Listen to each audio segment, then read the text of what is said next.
And Samson, what do you think about the fiat model? For example, I don't know about the dollar, the euro. Do you think that this model will fall in the next year? Well, definitely, because it's all fiat currency is based on unlimited printing of money. That's the premise. And when you stop the printing, then you have all sorts of problems, like we've seen in the U.S. Right? They've tapered off, and you have bank failures that are getting very, very prolific right now. So you basically can't taper a Ponzi, in the words of Max Kaiser, but Bitcoin fixes that. So what we're trying to do is, at Jan 3, get countries to have parallel systems. So you have Bitcoin and you have dollars, you have Bitcoin and you have the peso, you have Bitcoin and the yen, etc., etc. Because as the fiat currencies fail, there's going to be a lot of chaos and human suffering, and it's better if we can onboard people onto that Bitcoin track now, instead of when the shit hits the fan and everyone's scrambling to get rid of their money immediately. As more and more fiat currencies around the world continue to fail, these countries will start to introduce Bitcoin as another option. And you need to get in now before the countries begin to do this. Opt out of the traditional financial system and start to look into Bitcoin. Crypto family, welcome back to the channel. Aaron here, coming back at you with another cryptocurrency video. If you're new, please consider subscribing. We have new crypto videos coming out every single day. And we're going to be looking at some charts in today's video, telling you exactly why we believe right now is a great time to get into Bitcoin, into crypto. You don't want to miss out. Right now is a great buying opportunity for the whole space. And some people believe that we're close to a local top, but sometimes you have to zoom out to see, is right now a great time to buy? That's what we'll be checking out here in today's video. So stay tuned and let's just go ahead and jump into it. We can see right here, when Bitcoin has these massive downfalls, it dropped 75% from the all-time high of around $70,000, went all the way down to $15,500. This is very common in Bitcoin's history. You can see back here in 2018, we peaked at around 20K, fell 84% to the bottom before rebounding.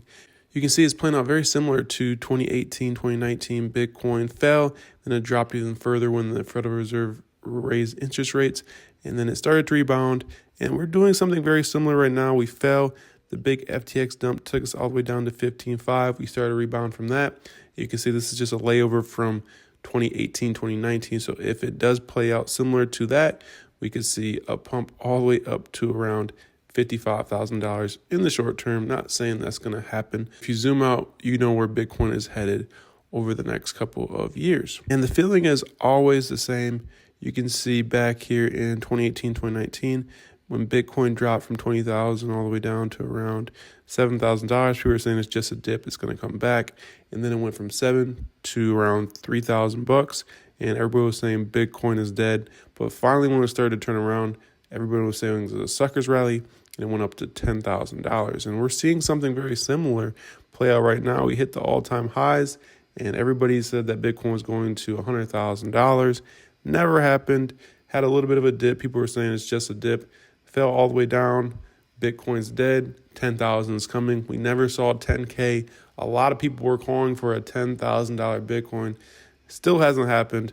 Don't think it's going to happen in the Bitcoin Bros opinion, but it's definitely not out of the cards. But you can see right here, we're having some of these orange arrows again. And every time we see these orange arrows in the past, Bitcoin rallies to the upside. So this is something very similar we've seen in the past for BTC. It's nothing new. Bitcoin has these massive bull cycles and bear cycles, but if you zoom out over a long time period, it just goes up and to the right. So right now is a great time to dollar cost average. And if you haven't been buying crypto or Bitcoin, right now is a good time to get in, because when Bitcoin goes up, it's going to rally the entire crypto market right along with it. And then just to point out here, this is something very similar we saw back in 2015, 2016. Bitcoin dropped to around $200. People were saying, hey, I'm going to buy it $100. Bitcoin's going down. Never hit $100 ever again. You know, it pumped a little bit. People were saying, hey, it's a trap. $100 still is incoming. And it just blasted off and it hit new all-time highs. We could very likely see something like that for the $10,000 mark that everybody has been calling for. We may never see $10,000 Bitcoin ever again. And along with that, we have this macro chart playing out here. You can see we have these different phases where Bitcoin is just in an accumulation period before blasting off and hitting new highs. You can see we are now in phase E. This looks very similar here, and we could potentially see something like this play out over the next couple of years and see some new highs for BTC. And then along with, we're seeing the Bitcoin balance on exchanges continue to just go down and down and down. I mean, it's just continuing to drop. I think as the happenings continue to happen, we're going to just see this Bitcoin balance on exchanges continue to trend to zero. And the next Bitcoin halving is coming up very soon. Less than a year, 324 days. April 15th, 2024 is the estimated date for the Bitcoin halving. So that is something you have to pay attention to, because after the Bitcoin halving, Bitcoin tends to blast off. You can see this is the first halving here. Bitcoin was trading at around $9, blasted all the way up here to around $1,200. And this is the second halving. Bitcoin was trading at around $500 before blasting all the way up to around 20K. Here's the third halving. Bitcoin was trading at around 7,000 before going all the way up to 70K. And that fourth halving is coming up very soon. What do you think is going to happen after that fourth halving? You know, we could see some huge price gains after that. It's going to be interesting to see how late 2024 and 2025 plays out for Bitcoin in this entire crypto market. So that's really all the charts I wanted to share with you guys here, but there is some recent news that I did want to go over here. Some pretty big news from Cristiano Ronaldo. He's working with Binance. They're probably going to be doing some marketing for Bitcoin and crypto, so that's definitely good to see. This is one of the most famous athletes in the world, so looking forward to that. And then also, I thought this was very funny. This is from Peter Schiff. You guys know this guy hates Bitcoin. He says, "I'm pleased to announce an art project with one of my favorite artists, Market Price. This collaboration features the original painting Golden Triumph, as well as a series of prints and ordinals inscribed on the Bitcoin blockchain." So now Peter Schiff is selling an ordinal on the Bitcoin blockchain, and he's been talking bad about Bitcoin for years and years and years. He's definitely one of the biggest gold bugs out there, but it's interesting that he's now using ordinals. So I think we could see Peter Schiff start to change his tune on Bitcoin over the next couple of years, because he's seen the resilience of Bitcoin time and time again. He's been wrong time and time again. So I think he's going to definitely flip, buy some BTC, and I think he'll start to talk positively about it. But if he does that, it won't be as interesting. I think what he does a lot of the Bitcoin hating for is just more clout, to get more followers on social media, to be more relevant. So we'll see what happens with Peter, but I just thought that was very interesting that he actually has a Bitcoin ordinal. So, and then in some other big news, presidential candidate Ron DeSantis had a Twitter Spaces with Elon Musk the other day, and he mentioned Bitcoin a couple of times in this Twitter Spaces. He is pro-Bitcoin.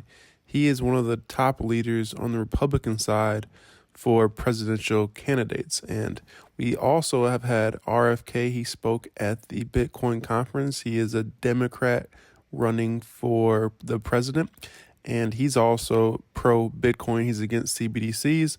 They both share similar views, but they're both on different sides of the aisle, one being a Democrat and one being a Republican. This is actually pretty big news. This is the first presidential election that we've seen them talk about crypto and Bitcoin. It's kind of becoming a political policy. But this is a big policy that people are actually going to be voting on. If they are pro-Bitcoin or pro-crypto, they'll probably be voting for RFK or DeSantis. That's going to be a lot of votes coming their way, but it's very interesting that Bitcoin has morphed into a political issue, and it's going to be interesting to see how it plays out in terms of regulation and how the United States deems it in the future.